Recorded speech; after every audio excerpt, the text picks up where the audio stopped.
Acting has actually helped me become confident in who I am, because I'm like, oh, everybody has a story to tell, even if you're not an actor.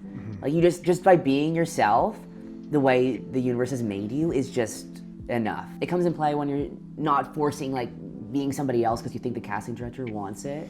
If I booked an audition, like, oh, what do I think they're looking for? You never can get into their brain, the casting director's brain, and what's the point of doing that? You just have to let things happen and be yourself in the role. So I'm like now learning that. Yeah. Like, I'm kind of new to this whole thing, so I'm just learning that now. Hey there, welcome back to the DNA Podcast. I'm your host, Douglas Nyback. Today we have one of the incredibly talented stars of the hit and very recently renewed series on Netflix called Bet, Ryan Sutherland, who plays Suki on the show. If you haven't seen the show, you gotta check it out. So happy. I've got a bunch of clients on the show and folks that we've talked to on this podcast and could not be happier. It's such an incredibly talented cast and such a cool, stylized, interesting project. And Ryan is an unbelievably unique and just profoundly charismatic person. He's been doing sketch comedy on YouTube since he was but wee. It feels like he's built his entire life to a degree online, and it's so fascinating talking to him because there's this incredibly serious actor wrapped in this charisma Oreo cookie, and it's so fun to see on camera, and it's so fascinating to talk to him about his process and to get to know him and to have his personality come out. It was a real delight. That's what you would say about Ryan, I think, when you meet him. This dude is an absolute delight. And this conversation was delightful, and the show is delightful. And without further ado, why don't we just get on into this conversation, because I'm very excited for you to meet Ryan.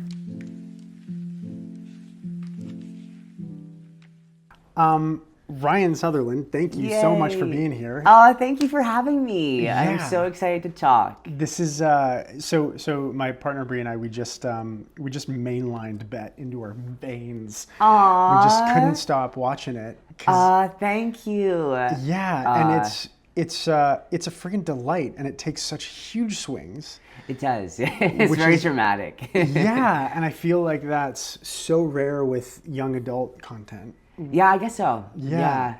Yeah. And I gotta say, this is your and my first time meeting. Yeah. And I'm so grateful that you're on, and I have to say that your performance is unreal. There's something that I find that's like this strange thing about modern characters. It's like, I feel like if you watch any movie, I don't know, before 2010, you can say, okay, so these are the names of all the characters that were in them. Like you remember the people. And I feel like there's been this weird decade of like, I get out of a movie or I get out of a series and I'm like, I actually can't remember any of the characters' names. And from the second that you are on camera, Suki is so clear. Thank you. And is so clear from like moment to moment and from beginning to end. And the arc is incredible and so memorable. And I think to have that impact and imprint on a show is very, very rare to be that memorable in like the modern zeitgeist. Thank you. It was quite something. I really appreciate it. I thought you were gonna say, and also Bet is also not memorable. Yeah, and it's like, and I forgot it already. Yeah, that's right. Thank you. It was such a great time. Like, I mean, as we talked about before, the camera started rolling. It's kind of my first big show or first TV show, pretty much in general. So. I was really nervous to get started, but we had a great time, and the whole team made everything very comfortable, and I felt very like safe, and it was a positive environment, and my character was like so like kind of out there and kind of fun, so I wasn't one of the characters like Kira, who was kind of like really intense, and I'm sure had a lot more kind of backstory and more thought kind of went into what's my relationship with Yumiko kind of thing. Right. But for me, I was kind of just like, I like to say like my like part of the puzzle was, I just knew my part of the puzzle was to find like comedic relief in the majority of my scenes I was in. So yeah, I just, I had a great time, and I hope season 2 will happen. Yeah, well, the metrics so far are pretty good on Netflix, which is pretty great. I know. Yeah, North America is a bit low, but yeah, everywhere else we're doing really well. And yeah, so fingers crossed. But yeah, definitely. Yeah. I mean, I would love to see a second season of it. And I'm curious. So it is interesting that you say like coming in and being. I don't know if comic relief is like because he's. Yeah, I want to know your thoughts because I say comic relief, but then like everybody has a backstory. So, and you're an acting teacher, so usually doing these interviews, I don't talk with an acting teacher. Yeah. So yeah, I mean, I want to know what you think about Suki, and I guess I always consider him a comedic relief because I think he's just his main objective in the show is kind of to bring levity because the whole show is so dark, and then he's kind of just like this spunky kind of character that comes in. So, but yeah, I guess I mean I do have a backstory, and it's not just comedic relief, but that was like my main thing going into it is like, you know what, this is my main job. If I can do that, just be funny. And like bring levity to the scenes, then that's my goal. So then I accomplished it. But yeah, I felt like in a lot of ways Suki was like weaponized levity because I felt like in so many ways Suki was maybe like the second most dangerous character on that show. Right. Because Suki deals in reputational destruction. Right. Which is like it's almost easier to like, you know, have a car crash almost destroy you, but you can come back and like your body rebuilds, but reputation is a different thing. And then to have your character have their own reputation beaten to shit. Oh, and 100%. And then come back as well, which I thought was really interesting. And like true to the show and the themes of the show, Suki came back by doubling down on Suki. Oh, exactly. Just being like, I'm gonna, which was really fantastic. So I felt your character, like, anytime you were on camera, we did laugh. Like, we were like, this is a delight. Right. And like also pointing, laughing. It was mean spirited. It was not fun. Yeah, making fun of me. And no, we were not. Thank you. But we felt. Anytime that I felt you were on camera, I was like, this is a really interesting character because anything can happen. And I guess so. Not true with a lot of characters. Right. I mean, I think he really plays into like what he thinks he can get out of people. And so I don't think he knows who he really is. He says, like you said, like Suki really believes he's Suki, but he's also just putting that on because that's what he thinks is the best thing to do in this situation. Like, I'm just going to be really, really confident and nobody's going to bat an eyelash at me. But I think that he doesn't really know who he is. So that's why he is an influencer. And then he was Alpha Sean because maybe that was popular at the time. Right. So he just kind of like dabbles in. It's also kind of cool. It was cool playing influencer because I was like, we are in the time of influencers, and also I was an influencer, and I guess still currently am to some extent. So it's kind of cool to just to be a part of this influencer realm, but in like main media. Like, so yeah, I really enjoyed, and it's kind of like just like I thought of Suki kind of playing into the like not knowing who he is and just figuring out what an audience would want, like, you know, nails and, you know, a cool personality and. Wealth, like flaunting his bags and all his like jewelry and clothes and stuff. So yeah, and kind of like the fakeness of Instagram and social media. So yeah, that's what I was thinking going into it. So yeah. It's fascinating because Suki does kind of feel like an Instagram profile, like on crack in real life. Yeah, in real life. Yeah, you're right. Which is very cool. Yeah, very cool. Yeah, I mean, I had so much fun playing with it. And... So, you know, like obviously in preparation for this, I, you know, did a bit of a deep dive on your social media and all that stuff, not in any negative way, simply just being like, oh man, you have a boatload of followers everywhere. Like you have been in this internet world, you know. Yeah. It's like, I feel like you go on your Instagram and you have all these videos of you as like a teen and all that right, stuff. I do. And it's fascinating. That so is true. Did you find, like you made reference that you're an influencer as well, like a bit of an influencer, or have been through the course of your life, and now you're stepping across the river into a different world. Yeah. Did you find that was a part of the way that you built out this character, or did it make it fit a little more like a glove? Was.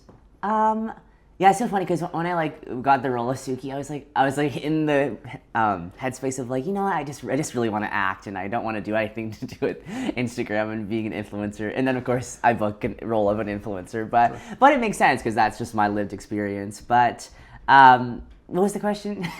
Did you find that it affected or helped the... Yeah, definitely. I mean, just knowing how social media works, and how kind of like the fakeness, like I was saying before of it. I really built into the character of Suki. But also I grew up online. You know, a lot of people my age just grew up watching YouTube. So yeah, I brought a lot of like different makeup artists, like Jeffree Star. And, Nobody's more drama. Right. So that's probably my main inspiration. But also just like my own humor, like. Yeah, like if you look at my old videos, like I had like a YouTube channel, Ryan Comedy. I used to do a bunch of skits when I was in college, and so I did a lot of those. I just took a lot of that inspiration, kind of like characters that I did, and put it all into Suki. And right. Yeah, but then also like not just like being funny, like trying to get into this whole world of St. Dominic's, the school, and trying to think about my backstory, why I'm here.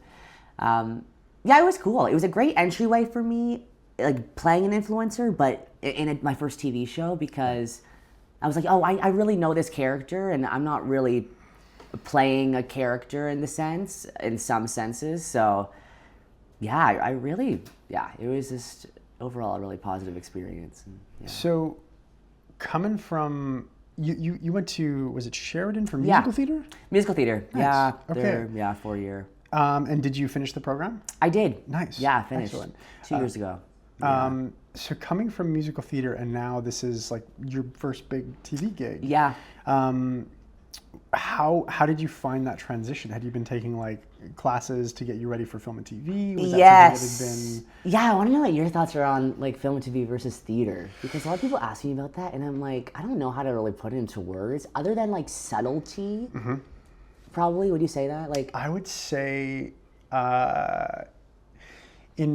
in theater, when somebody tells you you've had a great performance, what they're saying is, hey, I recognize all of the artificial you did to make this play to the back of the house. wow. And it was like athletic and interesting and seemed very hard, and I thought it was fantastic. In film and television, when they say you've had a great performance, they're like, I couldn't even tell you were acting. Exactly. It's like nobody goes to a Broadway show and walks away being like, I could do that, but everybody watches an episode of ER and is like, I could do that. It's because it doesn't look like you're doing Exactly. Oh, I like how you said that, because a lot of my teachers, I loved a lot of my teachers, but some of them were like, kind of in the sense at Sheridan, we're like, we're just thinking like, oh, it really needs to be real. But I'm like, no, it doesn't have to be, because theater is so grand and it is bigger than film acting. Like, so it's like real, but like played up. Yep. Like you just keep that authenticity, but it's just a bit more. Yeah. So I find like that concept of real or natural is a word that gets thrown around a lot in acting, where it's like natural is so context specific. Like natural when you're running away from a velociraptor in Jurassic Park is totally different than when you're in Game of Thrones and you're in the most intense scene in the history of the world that's so dialed in. So it's like, I feel like in each situation you're just wearing a different hat. Right. But yeah, it's like stage is a broadsword and film is a scalpel. Like I really do think it's just like you're cutting, you're making the exact same cuts. It's just a different way of doing it. Oh, that is cool to think about. So yeah, with Suki, I definitely. I took about acting lessons. It's so funny because in college I wasn't really into acting. Like I really went to musical theater school because I loved dancing. I grew up dancing and doing like jazz and ballet and so I loved dancing, and I grew up singing, but I'm not the best singer. I don't know. But anyway, so I grew up doing musicals because I loved the dancing part. So then acting, I was kind of like, you know what? I never like paid attention. I got like 50s in my acting lessons. Like I just never really fell in love with it, and I think the reason is that that it was so grand, and like I just didn't feel connected to like kind of like, I guess to me it felt kind of inauthentic, like being like so big and because it's almost like a lot of people do musical theater they love singing, that's their main thing, but then they can act because it's kind of in between the songs or the scenes. Yeah. But I guess with film and TV, I started taking lessons like a year before I booked Bet. So cool. They clearly worked. Thank you. Thank you. And you know what? I love, my acting teacher is really wonderful, and I just take online lessons. Nice. Yeah, we go through like a scene every week or so. And, that's great. Yeah. So I really fell in love with acting for film and TV. Yeah. So in theater school. So anyway, with Suki, I really just worked with my acting teacher, and actually the hard thing for me was at first I kind of played Suki as a persona, which works because he is a little bit fake and he's his own persona online. Yeah. But then especially in episode 2, that big scene with Yumiko and me like playing in the St. Dom's school, the boardroom or whatever, I that was the really most challenging scene for me because I was like, okay, I'm not a character anymore. This is actually me being jealous of this new girl who's taking over. Like I was the pretty one that everybody thought was so popular, and now this new girl is taking my crown, kind of thing. So. Yeah, I really was my acting teacher to kind of tone it down and just be like more grounded, right? But still Suki. So yeah, it's got to be an interesting tightrope to walk with a character who is so grand in so many ways, and yet does have to come from a very real place. Yeah. And I'm fascinated because the show gives you the backstory of what was the name of the other character he played? No. Oh, Alpha Sean. Alpha Sean. That's right. So it gives the backstory. But I mean, I got the sense in watching it that like that could also be a persona. It's like that. 100%. Suki That's is what I wherever think. Suki needs to be at the time. Oh, 100%. And where does that come from? Is that part of the backstory? Alpha Sean. Well, I think that Alpha Sean was just. I mean, I guess I want to leave it open to the viewer because I'm like, oh, I would love you guys to picture what you think the backstory is. But in my mind, I would say Alpha Sean is just one of his many personas that he made. Like even me, like I've made so many failed YouTube channels of just doing different things like ASMR and like reading videos for kids and they never take off. So maybe Alpha Sean was like one of those kind of failed ventures that he just did because it didn't work. It just didn't work out. Like, but then I'm like, how did you go find that? Like that had 2 views. Yeah, like, there's just like generations of deer that like tell stories of this guy. Right. You know, it's fascinating. I know, and I was so nervous filming that scene. I look back at that, me stabbing. It's such a quick moment, but I was like, I remember being so nervous. That was before we even started filming. It was like a few days before I met everybody. And I was like, oh my gosh, I'm going to be on Netflix. Is this going to be seen by millions of people? And the answer is yes. And I was like stabbing it, just really nervous, trying to get my nerves out. So how was the nerves situation? Because like way back in the Jurassic period when I had my first gig, like I came from musical theater school as well. I went to AMDA, and no way, cool. Yeah. And I was a singer actor, and then could box step in the back and not follow while everyone's singing. That's okay. Yeah, exactly. And so I came from that world, but I also fell very deeply in love with the acting side of it more than anything. I was one of those the people that was singing first. And you sang first. I did, yeah. Oh wow, and now you're in this world. Yeah, it's a whole. So do you still sing? I do, yeah. Oh, yeah, cool. I do, yeah. And so I found like my first big gig. I came to Toronto from New York, and then ended up within a year or so, as well as you, it seems. Oh, nice. Booking a movie called Kid Kittredge and An American Girl, and it was no. Yeah. You're in that. I'm gonna kill myself. I grew up watching that movie. What? No way. Literally the American Girl movie. Yeah, with Abigail Breslin. I'm gonna cry. Yeah, it's wild. Yeah. Literally, my sister was obsessed with American Girl dolls, and that was the first movie we watched. No. Whenever we were on a road trip, we watched that movie. In our Honda, like in the van. Oh my gosh. It's an honor to meet you. It's an honor. Listen, man, that's fantastic. I love that. I love to hear that. And so, but I was like freaking out. I didn't know what Video Village was. I got there and I was like, "What's Base Camp?" Like, I didn't know what that was either. Video Village, Yeah, and I remember my first day on set, they asked if I could drive, and I was like, yeah, I can drive. And they're like, okay, cool. So they get me behind the wheel of this like Model T, and I'm like, guys, I don't drive stick, and I certainly don't drive like a 120-year-old car. Oh no! And so I was just freaking times. out, and I had this Academy Award nominee in the passenger seat, and she's just chatting my ear off, and I'm just trying not to crash this car into like a tree. And I felt so nervous. So, and eventually it settled. And I was really lucky that I had like a couple of friends who were on the crew and could be like, Doug, lower your sheets of paper. You're covering the star's face. All this stuff. So how did you find your nerves? Like, how did you get through that? That your is first crazy. big gig for me I'm going was to a talk nightmare. to you after we finish this. All about Abigail Breslin. I'm starstruck. Yeah. So how did I deal with the nerves? How did I deal with the nerves? Because your character is so right now I'm nervous talking to you. But your character is like Riz personified. Yeah, that's so it's true. Like, you know what? I had to deal with the nerves. It helped that it was like a comedic character because I just love comedy. So I was just really in my safe space and like really comfortable. Right. And how did it help? Like, honestly, actually, it was less nerve-wracking a little bit than theater, because I oftentimes in theater school and growing up doing musicals, I would just be so nervous even on stage. But of course, you had to. So I had a lot of training in that sense of just like covering up my fear or not showing it on my face kind of thing, and just going through it. So with theater, it actually really connected. Like, some people were like, does it really connect? But yeah, to me, theater really helped me to just be like, I don't know if you can say that too. Like, it really helped me just be fearless, even on screen. So, yeah, what do I think? But I will say it made me nervous to think that everybody, that you can't see the audience, but a ton of more people are going to watch this movie than like 1,000 people in an audience. So, But yeah, I was nervous the first few days, but you know what, really just my cast, I really loved, everybody was such a great family, and all of us were in the same boat where none of us really have huge credits. Miku has a little bit of credits, she's done a lot, but everybody else was kind of more new to it. So yeah, we were all in the ship together, and this was something Laura Falsky, we brought her up before the show started. She and I, we had worked on those auditions together, and she had auditioned for a gajillion different characters. I think she'd actually auditioned for your character. Yeah, I had a lot of friends who were girls who auditioned for Suki. And she told me, like, y'all are still getting together for dinners and stuff. Oh, I was just texting them right before this. Yeah, you're just like out and about doing this.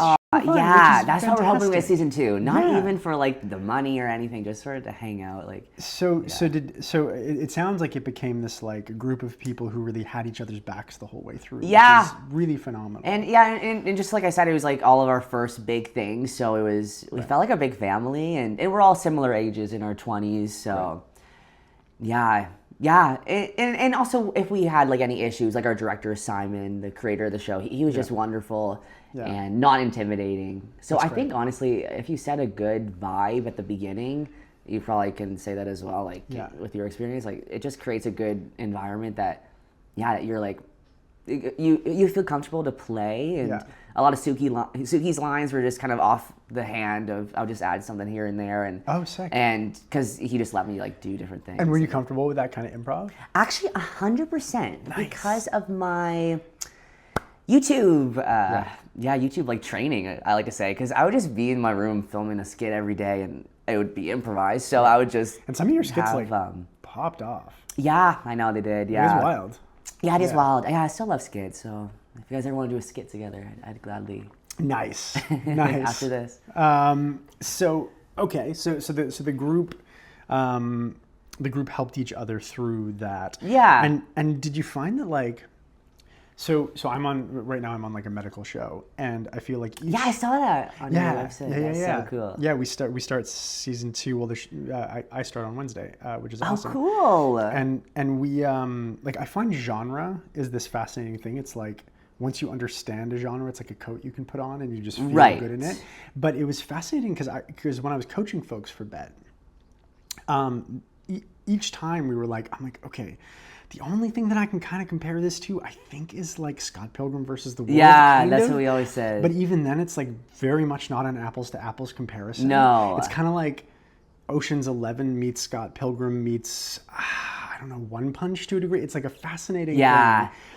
And I'm fascinated to hear how you all found that together as a cast. That's such a good question, because honestly, throughout the whole process, I was like, oh, this is a drama. Like, that's what we always thought. And then we were watching the first episode, we're like, wait, why is there so many edits and cool music? So I would say we all played it like really muted and like dramatic.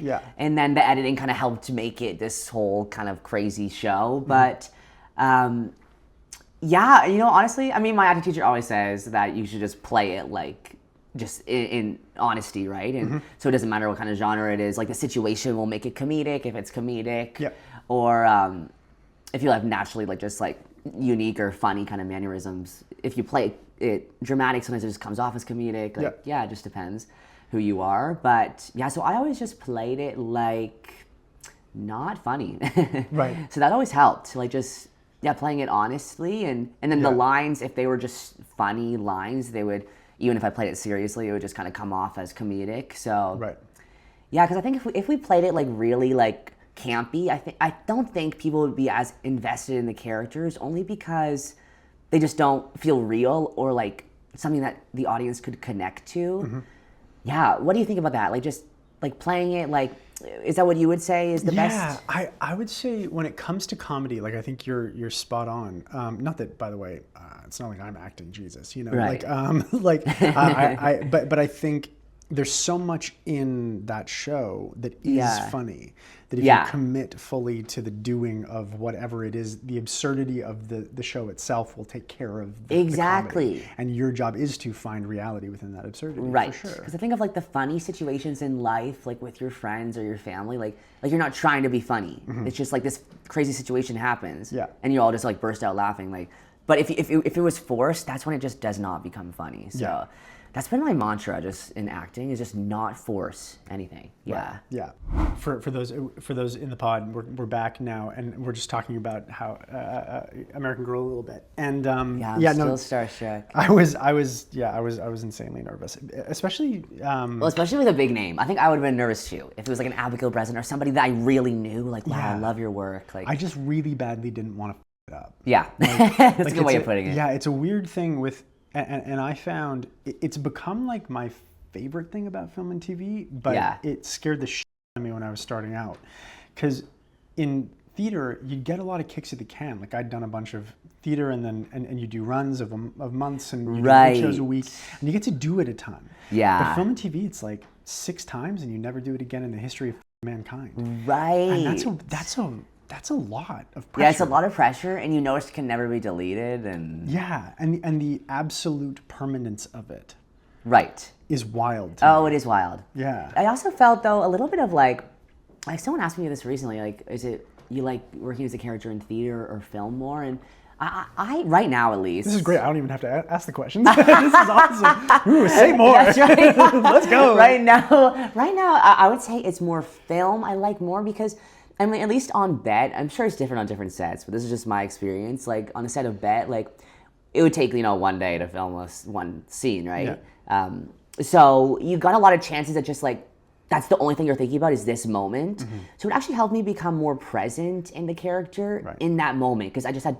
That's all I was thinking about. I wasn't thinking about what happens at the end of the story. Right. As if you're doing theater, you're doing a run. So you're doing the 2-hour show, and you're thinking, okay, that scene's done, and on to the next one. Yes. So you don't have as much time to just breathe into it as like the film and TV. So that's actually a perk I like of film. Like, yeah, I enjoy it better. But Yeah, I quite like that as well. There's something about that being truly in the moments. Yeah. With no presentation. Like going back to, we talked a little bit about the difference between film and theater. And theater, there is always a presentation element. Like you are presenting something. Right. Whereas the camera does all the presenting for you in film Right. and TV. And so there's something about just actually sitting across from somebody and thinking about that scene with you and Yumiko. I always want to say Mimiko, which is like a freaking ghost. Mimiko, that's my ghost. Yeah, there we go. Yeah, every time I do it, I'm like, Mimiko. That would be Yumiko. funny if her name was Mimiko. Yeah, it's just so bizarre, and I can't. It's funny. I just had to put it out there because I was like, I'm gonna f this up on this podcast. But Yumiko, that scene where you guys are actually doing the bet. Yeah. That scene is so intimate and so immediate. Right. And was that the first time that you had one of those, like just like you, me, fucking let's go? Oh, 100%. And I was nervous in my boots because that was like a long scene and we didn't do any cuts. So it must have been 10 to 15 minutes of just rolling. Oh, that's such a long scene. So many background actors. I was like, oh my gosh. And that was one of the first scenes I did. So I was nervous. Like, but we filmed that the whole day. I think maybe 2 days. So it was. Oh, great. Wow, yeah, we had a lot of to have time. that time. Yeah, I mean, also there's a lot of like takes where we just did like just a lot of different close-ups of different things, and we did different varieties of it. So yeah, but that's probably like my number one scene. I just really fell in love with the art of acting from that just really inspired me doing that scene in one take. It was kind of like theater. So yeah, I really enjoyed it. So you've been kind of bit by this bug, this film and TV bug. Did you know that was going to happen? Like prior to doing this show, when you were Yeah. because I assume you've been auditioning for stuff like in the still years auditioning since for a Sheridan. Yeah. Prior to booking this. Yeah. So did you know that film and TV was like your thing until you booked Bet, or did Bet change that for you? No, I didn't know. Maybe once I was like doing YouTube, I would say I always knew I wanted to do something in like entertainment, like media, like. Yeah, I just went through phases. So I thought maybe I'll be like a dancer, like in New York or something, and then I had like the most miserable audition. I auditioned for The Music Man in New York. This was like right before the COVID. Broadway show? The Broadway show, yeah. The Hugh Jackman, one. Sutherland Foster one. Yeah. And anyway, and I got a call back to go in person, and I literally blacked out. Like I just fully like just stood still, like frozen in fear. Right. And then so I didn't get that role, but like I literally and I'm actually Hugh Jackman. Yeah. I wish. And then I did one. Okay, they're like, do a cartwheel, and I was like, oh yeah, and then I like fumbled. It was really humiliating. Anyway, since that audition, I was like, you know what? Maybe this isn't for me. And my dad like bought the plane tickets. It was like expensive, and anyway, I felt so bad. Anyway, but since that, that was like the turning point. I was like, oh maybe, and then COVID happened, so I had a lot of time to think about my career. Just like to think about that audition, and just look think about at it, just like start crying every time COVID wasn't bad enough. Yeah, exactly. The ghost of Hugh Jackman and Sutton Foster just haunting you. Oh, it was horrible. And the show did so well, and I saw it on Instagram all the time. I was like, oh my gosh, I can never leave it. But God damn you, Sutton, you got us. Yeah, Sutton. So then since like during COVID, I was just thinking about. I had time, of course, like we all did, to just think about what we wanted to do. Yeah, for sure. And our failures and everything we did wrong and our regrets. Yeah. But so then I just thought during COVID, I was like, maybe film and TV I'll start doing. And I started doing YouTube, and I fell in love with comedy, doing skits, and yeah, that's kind of why. So talk to me about, first of all, I'm like, dude, my heart goes out to you. There's, like, everybody has like one audition bomb story. Oh yeah, at least one. Do you have one? I've had ones where I've gone in and like heavily like had like big improvised swings that I wanted to like make at the ends of auditions. Or Oh, the and auditions, then they and don't just, like, go well? Land, no. Oh. But I remember in theater school, like, so I had this musical theater teacher named Elaine Petrikoff, and she was the original Rizzo on the Broadway in Greece. That's cool. Yeah, and so she was just like, by the time I got to her, I think she's still the director of musical theater at AMDA, and she was just like a battle axe. Like, she was awesome. Yeah. But like the first time that I went and was like just woefully underprepared, just like she spent a solid hour just eviscerating me in a way that was very kind, in that she would just ask me questions that I should have the answer to. Right, you just felt on the spot. Yes. Yeah. Yeah, and I didn't have any of the answers because like I was from a small town, so I was like the only guy who could sing an A flat. So it's just like everything was handed to me. Right. You know, and you're a guy in musical theater. Yeah, exactly. Yeah. So it's just like any musical theater, competition that I went to, you would just get praised for being the one guy there. Right, And I'd be like, "You're welcome, everyone. You're welcome." Exactly. Yeah. And then you go to New York and you get your ass handed to you. But and I hated that feeling so much. Like I would always take that very personally, and then I would really change it. For you, it didn't seem like a preparation issue. For me, it was always a preparation issue. I just the dog. Oh, really? You just felt lazy? I was just lazy, yeah. Oh, you didn't do like your work. Yeah. In most of those situations where I really messed up, it was just because I got lazy. Yeah. Or I didn't like fully back myself. If I had made choices, I would half commit to them. Oh, and I think if it's something where you're gonna, if your plan is to make a choice that's off script, or your plan is to make a choice that you know is going to be an angle of approach that others aren't going to do. Right. It's like if you don't fully pick a side and start shooting, then you're just in no man's land where all the bombs drop, and that's a terrible place to be. That's a good way of putting it. Yeah. So you still think that it's good to have like something different with your auditions if you feel like it fits? Well, I think that you are the root of everything that's different. Yeah. Like, meaning there is only one Ryan. Right. Because, like, and you obviously have a big personality, and that's maybe an easier thing to say about you. I think a lot of people would watch this podcast and be like, yeah, there's only one Ryan, like, Obvi. Oh. Whereas with me, they might be like, nah, there's probably a few of that guy. And no, there's not. Well, thank you for saying so. And one of a kind. Well, and I think that that's the truth, though, is that like that there is there is only one person who sees the world the way I do, and there's only one Oh, person 100%. who sees the world the way you do. Oh, yeah, I fully believe that. And I think so much of our job, if we want to find angles that other actors aren't going to hit, it's just by being yourself. Going there. Oh, Yeah, 100%. Yeah. And actually, acting has actually helped me become confident in who I am, because I'm like, oh, everybody has a story to tell, even if you're not an actor. Like, you just by being yourself, the way the universe has made you is just enough. Yeah. So that's why, even like what I said earlier, like not forcing anything, that's also comes to term with like, it comes in play when you're not forcing like being somebody else because you think the casting director wants it. I used to always deal with that. Like, say more. Do you mind if I ask oh, you? Like, of what do you mean by that? course. Oh, I used to always think like, oh, like that's what all I would think about is if I booked an audition, like, oh, what do I think they're looking for? Or what do I think? Or like look at the other actors who are already cast. Like, I don't think I'm gonna get it because I look a lot younger than him or her, and that kind of thing. So, but then that kind of just, you never can get into their brain, the casting director's brain. And what's the point of doing that? You just have to let things happen and be yourself in the role. So, I'm like now learning that. Yeah. Like, I'm kind of new to this whole thing, so I'm just learning that now. Well, and I think any casting director that I've ever talked to, like if you actually ask that question, like what are they looking for? They're like, you, yeah, we're looking for you. Yeah, or they're like, I don't even know what I'm looking for. Yeah, like show us. Yeah, exactly. Tell us. Yeah, tell us. Yeah, because if we had it, we would just offer it to somebody. That's true. That's right. And we wouldn't be casting. Yeah, exactly. They just say whoever they want. Yeah, because like I've produced a bunch of indies, and like we'll offer, like if something's written for somebody, or if we just know, like we'll save ourselves the expense of casting and just offer. Right.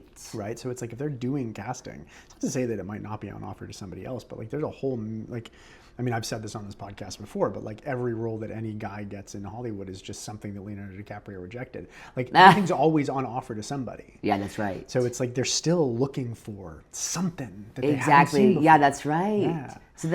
If you like try to make that something, that's also like the line you got to do is like not try to be really different and unique. Like just by being yourself is what they need. Yeah, if you operate from there, nobody else will do what you do. Yeah, exactly. Yeah. And it seems authentic and Yeah, and I think we're in the authenticity economy for acting. Like, the world has less and less stomach for bullshit right now. Oh, I think so too. Even with commercials, you see like commercials used to be so over the top, and now they're always... A lot of your YouTube videos are about lampooning those commercials. Exactly. Yeah. So I think like even commercials like are kind of... The society is just like bored with like fake. Even influencers, if they're like promoting a product that the audience can really just tell if it's like bullshit.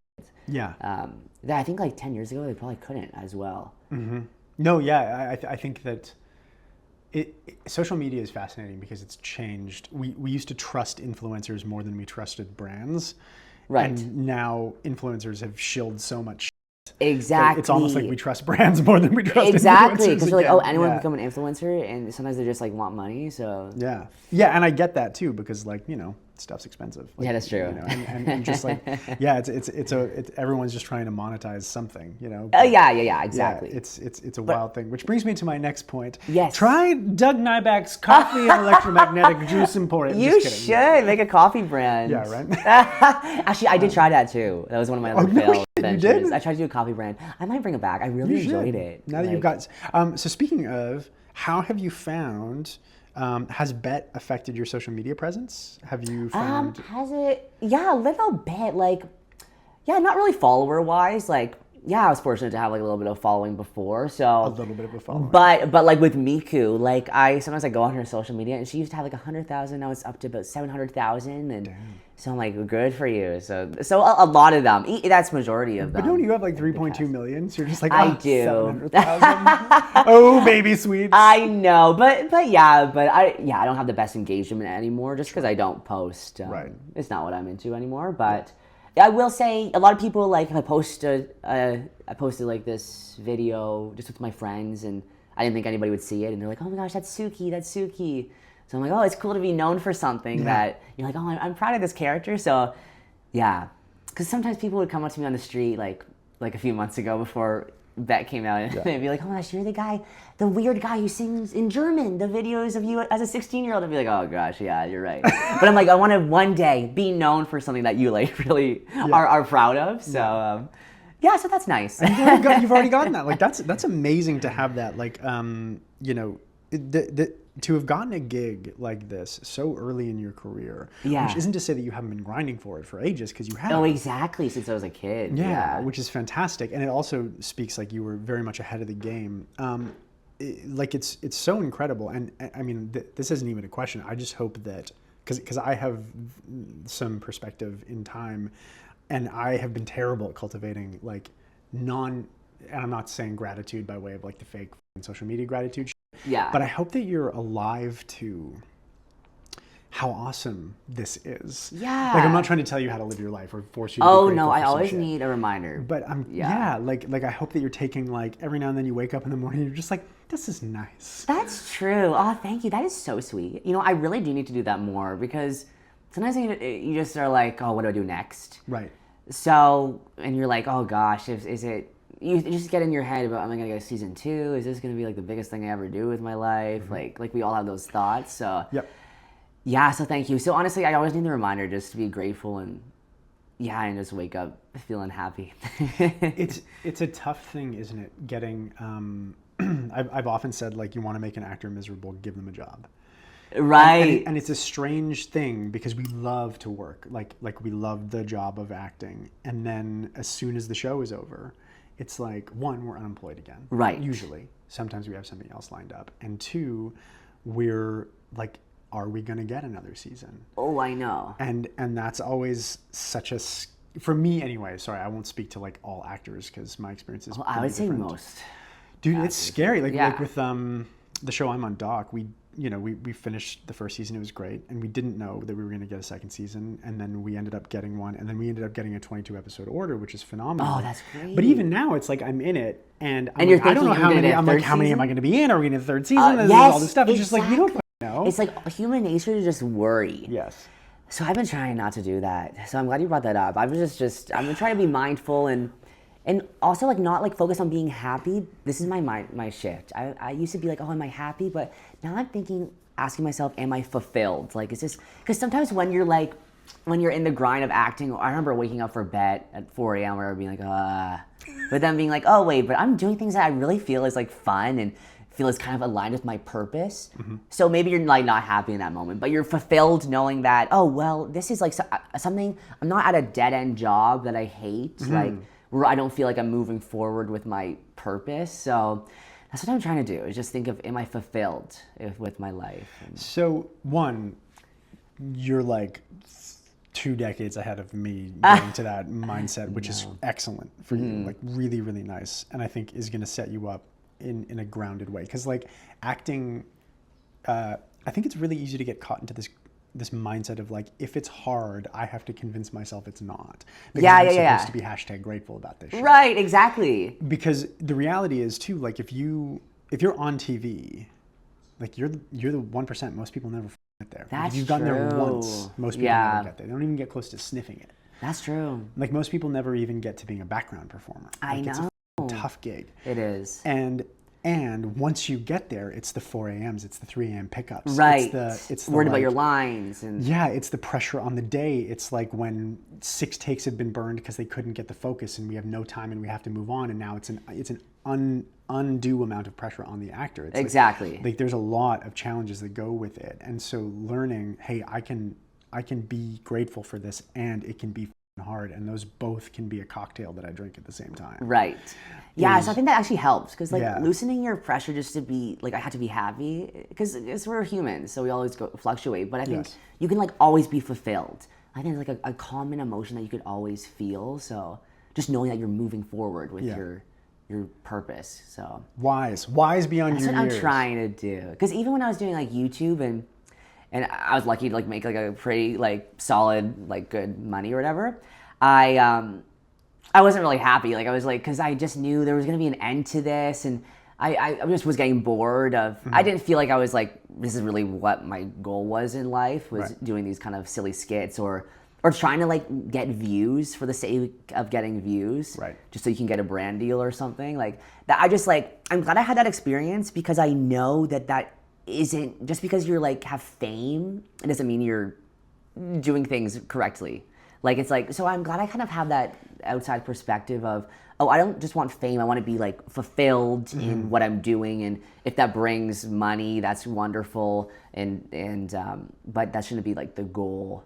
Yeah. I also like to think of the universe as like, okay, if you're doing what the universe told you to do, which is what brings you joy, then you're going to be surrounded by people who will support you if you're in tough times, or you'll always be able to get through and survive and eat and, have a good night's rest. And yeah. So I'm trying to think of that in like a spiritual way of, the world will always have your back if you're doing what, you're on earth to do, whatever that is. So, yeah. That's a very, very good way of looking at it. I feel like that's a lesson that I can continue to learn, which is really wonderful. Yeah. I'm curious, talking about that concept of fulfillment. What do you feel you're wanting to move into that fulfills you? Is that something that you're considering right now, or are you just riding the wave of bet? How do you feel? Like, what's lighting you up now in life? Oh, good question. Fulfilled, I think really sharing stories that I feel like impact the world, because I would love to do more like dramatic work, like, telling stories that I feel is beneficial to the human experience. Because I think a lot of times, we're in like this huge political climate, and I think sometimes we just need to take a step back and be like, oh, we're just humans. Like why are we so, I don't want to talk about politics. Of course, we just said that. Yeah, but. you can buzz that tower, buzz it. Right, exactly. Yeah. But I think that we just need to go back to being human, like finding our soul. So I would love, as an actor, or even like if I produce stuff and years and years away, I can tell those stories that I feel are meaningful. So that's what I think. Like I don't want to just do like, a show that I get paid for, which is great. But I don't want to just do a show for money. I would love to do it for a greater cause. So I would say that is my next step, is like figuring out, what makes me fulfilled. And right now it's telling stories. But right now I'm auditioning for everything and not booking, which is okay. Sure. Yeah, that's the actor's way. Yeah, that's part of it, for sure. So, but I get fulfillment in... with my acting teacher that I take online lessons with. So every week we do a scene that I choose that I really feel like is like, I just like, if it speaks to me, then I'll do it. So that like brings me fulfillment, because then I know one day like I can actually make a difference by, booking a role that is kind of like this. So that's what I think. Like, that's great. Yeah. I think you're totally right. Again, buzzing the tower of politics. It's like the internet runs on duality, right? It's like you're this or you're this. 100%. And the vast majority of people are like, the human experience is extremely uniform. Like that's like one of the first things that therapy taught me, is that like I went into therapy feeling like I'm so alone. Right. And then I got into therapy and my therapist was like, believe it or not, everybody. Yeah. And I'm just my like, clients what? Before you, said that. Yeah, exactly. Yeah. So I think even just being an actor, that's like the most beautiful thing that we get to do, because it is telling a story and like making people feel less alone. That's why I think actors are sometimes idolized, which is kind of insane at times, but because because they get people to feel for them, and like they don't feel alone, like watching your scenes, or movies. So yeah. So I think we should be lucky. Like we're kind of like helping the world. I agree in like a very uncynical way. I think that like the thing that we create, there's a reason why people go home and watch TV after. Yeah, exactly. Yeah. So we should be lucky to have this job, and I'm trying to be grateful. And, yeah. Good for you. Good for you. So you mentioned that you're working with an acting coach like weekly. That's fantastic. Yeah, once a week. Yeah. So what kind of stuff, if you don't mind, like pulling back the curtain a tiny bit in that world, just because it's kind of a unique thing in this podcast, is talking about actors' process. Like, what kind of stuff are you working on? Like, what do you feel like you want to be? Like, listen, we know you're very good. Oh, well, thank you. And that's like, I find that such a great thing about actors. You're welcome. Such a great thing about actors is that like you can be unequivocally good, and there's like so many worlds in which we Oh, haven't I expanded know. into. So I'm curious, like, what are you working on right now? What's lighting you up right now? Yeah, I know exactly what to tell you because I really struggle with anger, like showing anger. Like if I'm angry as Ryan in real life, I won't be bashing the walls. I'll just go to my room and listen to music kind of thing. Right. And just be like silent.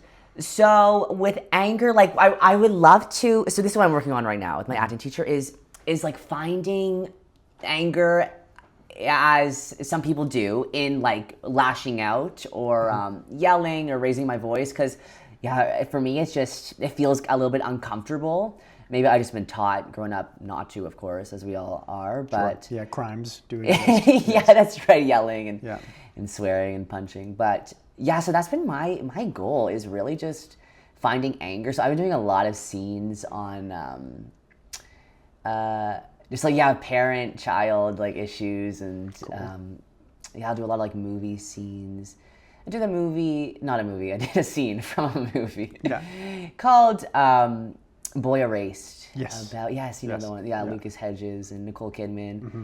So about having a tough relationship with family members and being gay and that kind of thing. So that was cool to work on. So I'm just working on something new every week. Sometimes I'll do like these roles, and sometimes what's fun is just doing a role that you're like, oh, I would never play this, and then doing it and having no expectations. And then sometimes that's like the most fun you have is when you don't have any expectations. You just go into it being like, okay, I don't have an idea of how this character should be, so all you can think about is the situation of like, okay, I'm talking to my mom. This is what happened before the scene, kind of thing. So sometimes just being in the present, and because sometimes I'll like do a scene, I'm like, oh, I think this is the way it should look on camera. Yeah. So that can be like just bad because then you look back and you're like, my job isn't to be like a model, like looking, just doing different poses. It's like to actually find the humanity in the lines. Yeah. So it's funny though, because not to make everything about Bet, but that show is so stylized that sometimes it is as much about this 100%. very specific aesthetic. 100%. And but we didn't feel that on set. Like fascinating. Like you all fucking like we weren't like, it. okay, now look at the camera now. You know what I mean? Like It just clicked. It just kind of like they caught it. Because that's what was beautiful about it. I was like looking, I'm like, wow, it does look really stylized, but we didn't have that in our head. Maybe someone asked Simon, the creator, and said, so what's this kind of look like? But I never did. Right. But so it was kind of cool just to see that. I was like, oh, this is a really cool looking show. Like, yeah, I just thought it was just going to be an iPhone camera. Yeah. Action. That's fascinating. Yeah. And so there is that like aesthetic side of things, and then but talking about going into a scene trying to make it look like something rather than going in and being like, we ball. Like, it's the mindset. To me, it's like that's where like good actors become great actors, is that willingness to enter into, hey, it's you and me, and neither of us knows where this is going to go. Yes. And let's take it there. And Right. leaning into that discomfort. Right, because I think as a young actor, like, I mean, when I was younger, like, all I cared about was like, oh, do I look good right now, like in this scene, and should I tilt my face like this? Like, it was still like manufactured. So yeah, I mean, it's just hard to kind of take that apart and be like, okay, just be a human, and then do the scene. Right. Yeah. And you find, have you had any revelations in that exploration of anger? Again, this is getting a little personal, so there's absolutely I love talking about this. Any revelations? Actually, yes, because I realized sometimes I say things just differently than like how other people would do it. And I used to be so insecure about that. I'm like, nobody's gonna hire me because I say things so weirdly. Or like if I yell, it's like sounds kind of like, you. Are you yelling or are you trying to be funny? Like, so. But I've learned that I just need to, as long as I am real, it'll come across as being authentic, even if people are like, oh gosh, that's not usually how people yell or something like that. I need to like get that insecurity out of my head. So I've actually been succeeding with that, of just being like, you know what, I'm just gonna as long as I feel it, and this is how saying this line would feel, because I'm in this moment and I'm present, then I'm like, that's my job. Yeah. So I think I've been succeeding in that sense. And Great. Yeah. Also I love doing this random scenes, like from my favorite shows, like Succession. Yeah. And actually, I've never seen it, but I love the aesthetic. Yeah. So anyway, I do a lot of characters from Succession. Just Great. That I know I would never book, but You could totally book some of those. maybe. But This is the thing. Like, I don't think anyone would have thought Kieran Culkin for the. that's true. Like that dude is completely Himself. and very unconventional. Exactly. Yes. He's one of my inspirations. Because I'm just like, wow, you look at him and you can't see a line between the character and him. Like, it's like, wow, it's so seamless. Not dissimilar to you and Suki, I gotta say. Thank you. Like, obviously aesthetic, and there's a lot of pomp and circumstance to Suki Right, that is of not course. present today. But but it's not a hop, skip, and a jump to see you there, right? Like, there is that, Right. oh, this makes sense. Where does that character begin and where do you Right. end? And that, I think, is that's a testament to your exploration of authenticity, like, already. Yeah, which I is guess great. so. Yeah. So I guess if people like are watching, they're like actors, and they're like insecure about themselves, like, just be yourself, because that is how you book work, and also that's just how you have fulfillment in the scenes. It's because if you're trying to be like a character, like, just bring it to your personal life how you would be in this scenario. That's what I would say. Yeah. Yeah, just like, and that is also so freeing, because you're like, oh, I don't have to be like this other actor on this show. Or, because sometimes you look up to people and you're like, oh, I'd love to act like them. But you can't. Like, you really can't. Yeah, you actually You actually can't. Yeah. And so you just have to, all you can do is just be yourself. So. Yeah. I've had like a lot of actors, they'll be like, oh, I'm auditioning for this, but I didn't watch the show because I didn't want to start like making it seem like I was these people, or I didn't want to like make it seem like I was impersonating this person. I'm like, do you have any idea how hard it is? Oh, to impersonate somebody. Yeah, to impersonate somebody. Oh, it's like actors yes. will give spend hundreds and hundreds of hours to play. Like DiCaprio didn't wake up and be like, well, I'm Howard Hughes. Right. It's like months of work exactly. to be able to do that. So you can't really just impersonate somebody. Yeah. No. And, so I often think of acting as like instrument. Like, we are each of us individual instruments. Right. And what I find so beautiful about it, you were talking about this, like, even like, this is how I yell, this is the tone, and this is how it happens. It's like, you can give the same music to a piano, to an oboe, to a clarinet, to a saxophone, to a guitar, and you can have them play the exact same notes. It's the same song. Oh my gosh. But it all sounds completely different. Yes, that is beautiful. And I think, myself included, I have gotten caught in this trap of, I wish I was a different instrument. Oh my gosh. Rather than being like, why don't I work on my instrument? yeah, this is what mine is and this is how it fucking sounds. Exactly. And then take it or leave it. Right. Then it's like out of my control. Yeah, you can't. Yeah. Yeah, that is so beautiful. It's just like knowing, like, if you, like, I used to think about, I talked about this earlier, like a casting director, I used to just try to get in their head. Yeah. But it's so freeing when you're not in their head and you're like, okay, this is who I am. Yeah. And then also that also helps you book a role because you're like unique. So it works in all the different ways. So yeah, we also have such a finite amount of energy. Like, devoting any of it to like trying to figure out what a casting director is thinking is like, exactly. Like, you're always going to fail because they're just like, I wonder if I'll have spaghetti tonight or not. Like, 100%. Like, they're not thinking about you. Like, yeah, exactly. Yeah. Oh, exactly. Yeah. So you ever had a really bad audition? Have I ever had a really, really? I don't know that I've had like a garbage audition. Right. I've had like all sorts of subtle failures, like so many that I'm like completely desensitized. Right. Now. Yeah. That's good. Sure. Yeah. So when you walk in an audition room now, are you nervous? Yes. You still are. Yeah. Yeah. But I've learned that nervousness and thrill walk so hand in hand. They're basically the same thing.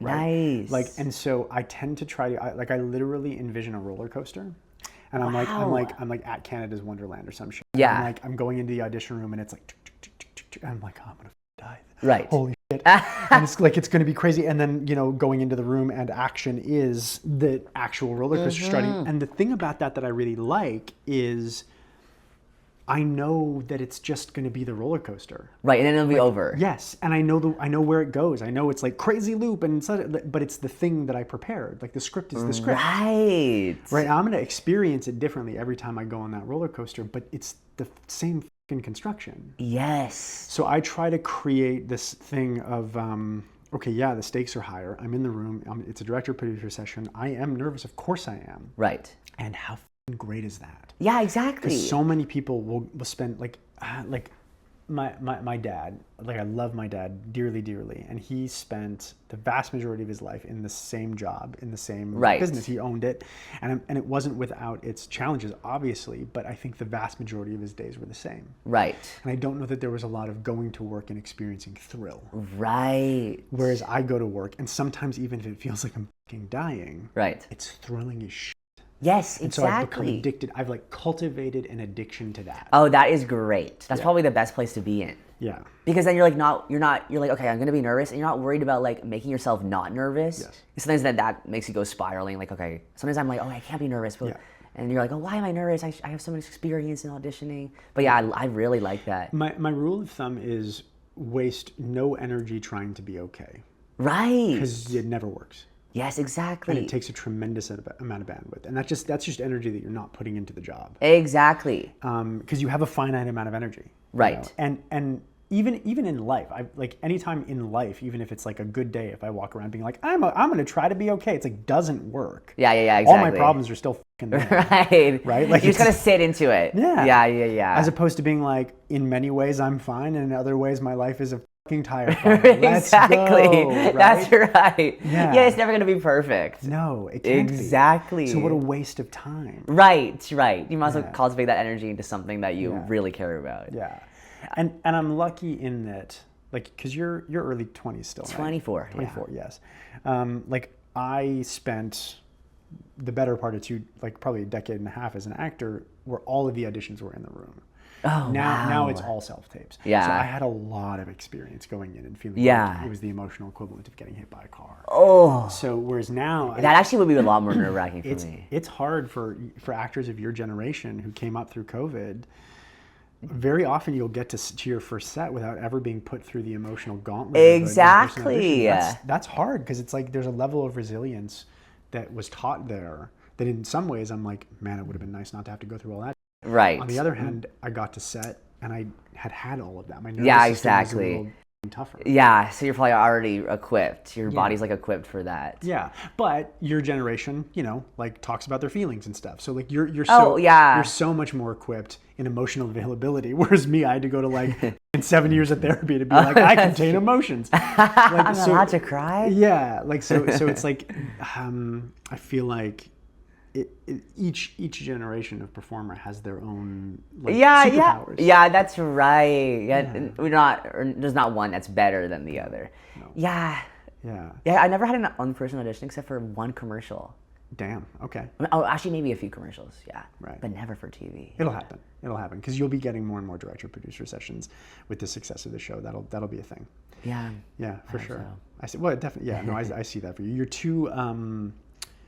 You're too unique. There's going to be shows that you are going to fit like a glove, and in those situations, it will it'll be undeniable. Like that's just like. Thank you. Yeah. Well, I guess it'll take time, but yeah, I hope so. Yeah. Thank you. Well, let's hope it doesn't take that much time. Yeah, a few days. And let's hope for a season 2. Fingers crossed. There's a question that I often ask at the end of this podcast, and I'm curious what your answer would be. If you could go back in time to like just starting out and give that Ryan one piece of advice, what would it be? Oh, good question. It would be to be myself, 100%. Which is kind of like cheesy, but 100%. That's like I think that's how all humans are. They're like, am I weird? Like I feel like all of us probably say that. Yeah. So I think just be yourself because that's how you're gonna be unique. You know what I mean? And it's gonna be so draining. Yeah. Like just trying to be something different. So is there like a younger version of you that who was afraid of being himself? Yeah.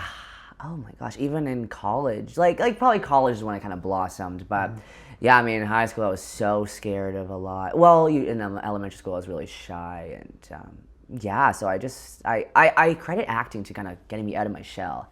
Right. Because I was just such a shy kid. Like I would just like shake in class. Like I don't want to answer a question and raise my hand. And so yeah, but acting lessons really just helped me in community theater. So Was that part of the reason why you went into it? Like that you wanted to no, break that? I just always liked movies and musicals. Like I grew up going to musicals with my aunt and my family. So yeah, but I'm glad it worked out that way because yeah, it helped me as a person and yeah, now my career. So What was your first community theater show? oh, that I did. Yeah. Oh, what was my first community? Oh, this isn't even funny. This is like really dark. Les Mis. Oh, nice. Who'd you play? Who'd you play? Ensemble, like Okay, nice. Dead Boy 2. I remember like I was literally I was like dead like So dark. in half of the show, so I didn't even have like lines. But Right. yeah, I was pretty old, I guess, for my first show. I must have been 14 or Nice. something like that. Yeah. Yeah. That's great. That's great. Yeah, I started. In What about you? What did you Yeah, what shows? for me it was. So I got into musical theater through voice lessons, and it was Les Mis. It was singing at Oh, really? tables. Yeah, for sure. Yeah. Aw. Les Mis is still my favorite musical, just because of that. It got like because I'm from a really small town. Really? In Alberta, yeah, and the only way that I could. Like we didn't get the small shows. Like we only got Les Mis or Phantom. Oh, of Like, course. that was my only exposure, right? Right. So it was Les Mis and Rent and Phantom, and Les Mis is my favorite. But my first community theater show was with the Church Mice Players, and it was The Boyfriend, which is like this relatively obscure musical. Oh, okay. That was just I don't like know this it. plucky, funny show, and then did Yeah. Guys and Dolls. Oh, where I did Guys and Dolls too. Who Who'd are you you? play? I was Nicely. Nicely. Yes. Yeah, and they changed all the fat jokes to skinny jokes because I Yes, was me the too. yes.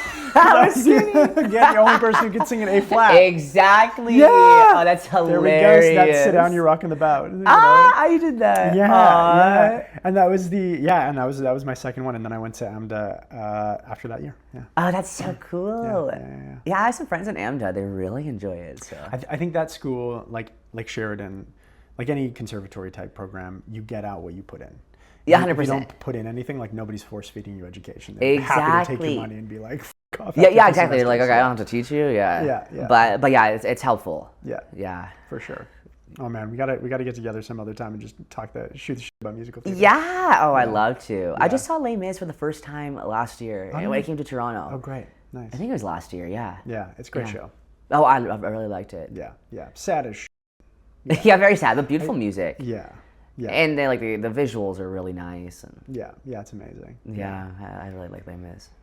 Well, listen, it's like I keep finding myself in this position with this podcast where I feel like in so many ways we're getting guests where it's like we're so new and it feels like we're punching above our weight, and to have somebody like you coming on, and I gotta say it's I feel so blessed to be able to sit down and meet you for the first time and have a conversation I do like too. this. Like Thank you. When do you get to do that with somebody? That's true. I love talking about art and acting, so thank you very much Yeah, me too. for having me on. It was my genuine pleasure. And I've heard great things about you, so guys, book a class.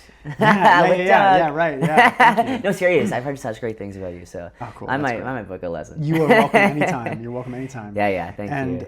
And just so like the audience knows, if you want to like look at any of the cameras and be like, watch this or this is what's next, feel free to. This would be the moment to like promote yourself. Oh man, I wish there was a watch next, but there's not. Well, but there's- soon there's there will watch, be. Watch Bet. Watch Guys, Bet. yes, Watch it's Bet, just came guys, out. please. What do you mean? If you're in Canada and the U.S., we really need the support. So. Yeah, and also the show absolutely slaps. Audience. It's fantastic. It's entertaining shit. I just binged it, and I wouldn't actually lie about that. I would be that guy going to a friend's play, being like, you guys really I would tried. be that person. Yeah, so if it was shit, You wouldn't. Oh no, you wouldn't I'm lie. like the costumes were fantastic. That's hilarious. Yeah, no, if I you- would do more. If I hated the show, I'd be like, wow, that was really? amazing. Because I'd like Oh, overcompensate. I Yeah. can't do that. Oh. I'm not mean. I'm just not going to talk about it. That's good. Yeah. I love those types of people because So- you know they're telling the truth. When we were getting ready to shoot this podcast, like we were like, well, we got to watch Bet, and obviously Laura's in it, and I'm a huge fan of Laura, but we were like, we got to watch this, and yeah, right. I love Laura. and we were like, we turned to each other about 2 episodes in, and we're just like, thank God, this is a good show. Because it's like, it meant that we could really get through it and really That's loved it. true. Yeah, if it was so bad and you're like, what questions do we say? Yeah. What was the costuming experience like? Exactly. What was catering like? Who did drive you to set? That's right. Nobody. Really nobody. Yeah. Anyway, thank you so much. So much. Yeah, you're so welcome. Appreciate the hell out of you, and have a wonderful near future. And honestly, I think this is the beginning of a beautiful career for you. Oh, thank you. Thank you guys for watching. All right. Cool. Yay! We We did Thank it. you so much. All right. Thank you so much. If you're still here at the end, that is our show, and you're a real one. You made it all the way through, and I appreciate it. And if you want to support this podcast, if you're here on Spotify or Apple Podcasts, please click like, subscribe to the show, rate it 5 stars, follow us on socials at the Nyback Act, put up a bunch of clips of the podcast and everything. The more people share this, the more it gets out into the world, and it makes a huge difference. So check us out. You can check us out on YouTube. If you're here on YouTube, click like, click subscribe, comment, anything to generate conversation. And if you really want to support the podcast, you can head on over to our Patreon. That's that, listen, guys, that's it. That's the podcast for today. It's kind of crazy. Next episode is going to be our 20th episode. What? Super cool. Super cool. I know podcasts, Rogan's got 5,000 episodes, but 20's big. 20's a big deal. We could have quit at any time. It's hard to do stuff in this world, and we just keep on doing it. And I really appreciate my team. I really appreciate the guests who have come on the show, and I really appreciate you. You're here. You're here and just listening and watching, and I appreciate that. So you have a lovely day. Go be people.